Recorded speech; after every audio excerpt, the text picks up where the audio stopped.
Hello and welcome to another episode of Ask Cheeky. I'm Isaiah Henkel with Cheeky Scientist, and today's question comes from Sasan Amir.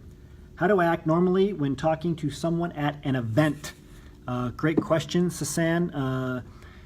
Acting normally, right? That's up for interpretation.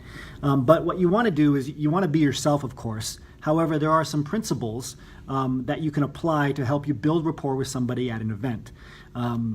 Some things that will do the opposite as well, which will prevent you from building rapport. Right? As PhDs, a lot of us think that we have to talk to impress somebody, or that we have to talk about our research or what we've done, especially if we're going to a job fair, we're meeting an employer or potential employer, etc. We think we have to talk about all of our skills and tell them everything that we can do. But instead, you want to listen and do what you do very well as a PhD. Ask quality questions. You don't need to talk. Instead, ask them questions that are going to get them talking. There's a lot of behavioral psychology studies that show that the more you get somebody talking about themselves and what they like, the more they remember you, and the more they like you, the better they remember you.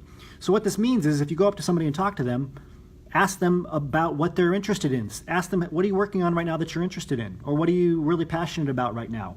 Or what's a big change that occurred recently in your life? These quality questions will get them talking about things that they're interested in, and then you just let them talk, right? And when it's time for you to talk, you have your elevator pitch ready and you deliver it. Your elevator pitch, we have a lot of trainings on this on cheekyscientist.com, or you can go to phdsgethired.com. But essentially, you want to tell them who you are professionally, tell them who you are personally, right? Just mention a personal hobby, etc., because that will help to differentiate you from all the other PhDs that they've talked to, and it'll humanize you as well. And then mention why they should care. Right? Why are you telling them this information, right? What do you want and why should they care? So those are two other parts of the elevator pitch that matter. The key is, though, when you go up to somebody, talk to them about them. Ask them questions about them, and don't stay there with them forever, right? If you notice the conversation's winding down, you've delivered your elevator pitch, excuse yourself and move on. It's not rude to excuse yourself. Say, I really appreciate our conversation, getting to know you. It's been great. Do you have a card so I can contact you or follow up, or so we can stay in touch professionally? Get their contact details and then say, again, I appreciate it. I hope to see you around, or I'll talk to you soon. And then you leave. Just excuse yourself politely and go.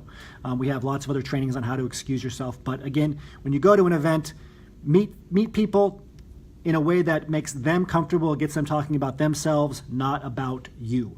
That takes us to the end of another Ask Cheeky. As always, remember your value as a PhD and start thinking and acting like a successful industry professional.